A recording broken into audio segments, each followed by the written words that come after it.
Hi, thanks for joining me today. I'm going to be working out the integral from 0 to pi over 2 of log of sine of xi d xi.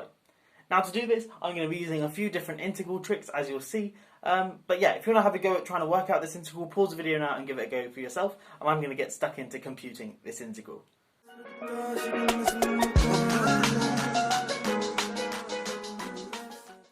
Okay, this is a classic sort of fun textbook integral problem. There are actually a couple of different ways you can go about evaluating this, but I'm going to do it the very standard way because I think it's quite neat and it uses a couple of nice integration tricks which, if you've not seen before, you can add to your toolkit. Okay, so the first thing I'm going to do here is use the fact that sine of pi over 2 minus xi is cosine of xi. In other words, if I do pi over 2 minus x and put it in to the argument of sine, so sine of pi over 2 minus x, that's equivalent to cosine of x. And I know that if I do a U substitution, because I've got 0 and pi over 2 as my boundaries, if I do the U substitution, U equals pi over 2 minus xi, then I'm going to get the same limits of integration. Okay, so let's do that. So let's do U is equal to pi over 2 minus xi, then I get du is equal to minus d xi. So if I call this thing here I get that I is equal to the integral from, well, when xi is 0, we have that u is pi over 2 minus 0, which is pi over 2. And when xi is pi over 2, u is pi over 2 minus pi over 2, which is 0. Okay, and then our input becomes log of sine of xi, and of course xi is just pi over 2 minus u. But sine of pi over 2 minus u is the exact same thing as cosine of u, so that's log of cosine of u, and then, u. And then du is minus d xi, so that means that d xi is minus du. So we've got minus du there.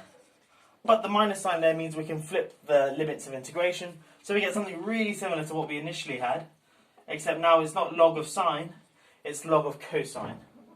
Okay, so we've shown that the integral from 0 to pi over 2 of log of sine xi d xi is the same as the integral from 0 to pi over 2 of log of cosine of u du. Now, of course, the fact that we've got u here and xi here doesn't matter, it's just a dummy variable. So these two things are the same. And now what I'm going to do is add these two things together. So on the left-hand side I'm going to get 2i, and on the right-hand side I'm going to get the integral from 0 to pi over 2 of log of sine of x, say, plus log of cosine of x. Okay, so let's get on to that. Okay, so I just showed that this integral I here is the same as this thing here. Now notice before I had u as my sort of variable, but I've replaced it with xi, and that's completely fine because this is just a dummy variable. Anyway, what I'm going to do is add these two equations together. So the left-hand side is just I plus I, which is 2i. And on the right-hand side, because these two integrals have the same limits, I can use the property that integrals are linear and bring them all inside one integral. So this is the integral from 0 to pi over 2 of log of sine of xi plus log of cosine of xi d xi. Okay, and then now, I guess the next step is quite clear, to use log properties. Log of a plus log of b is the same as log of a times b. So let's write that here. It's the integral from 0 to pi over 2 of log of sine xi times cosine xi. But now I'm going to use my double angle formula. We know that sine xi times cosine xi is a half times 2 sine xi cosine xi. And this thing here can of course be written as sine 2 xi. So let's rub that out. Where's my rubber? Here it is.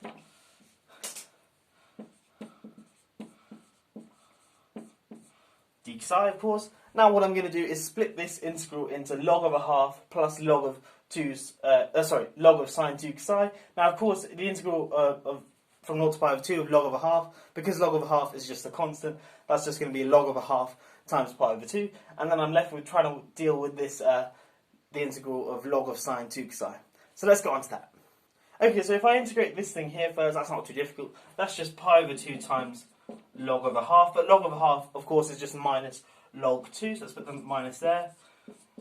Okay, and then we're left with the integral from 0 to pi over 2 of log of sine of 2 xi d xi.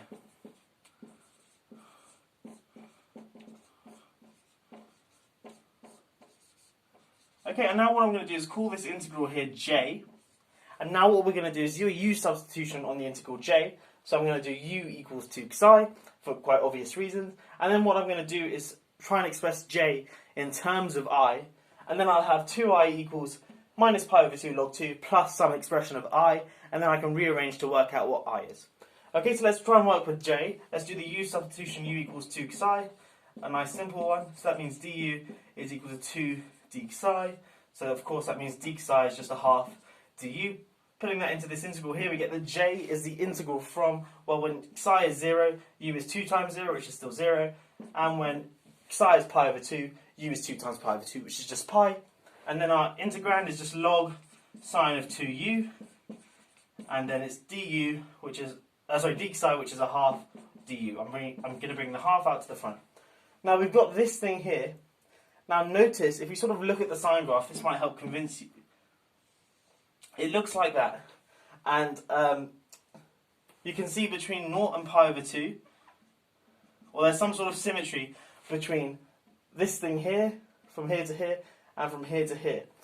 So I guess you can convince yourself that this thing here is exactly, this integral here, is twice the integral from 0 to pi over 2 of log of sine of psi. Sorry, I shouldn't be a 2 there, don't know why I've written a 2 there. A log of sine of u du. So let me just go over that again. This is our integral j, and I got that by doing a u substitution, u equals 2 psi, on this thing here, and I got to this thing, and I make the claim that because sine looks like this thing here, it's sort of symmetric about pi over 2, I can use that property to then deduce that the integral from 0 to pi over 2 is going to be the same as the integral from pi over 2 to pi.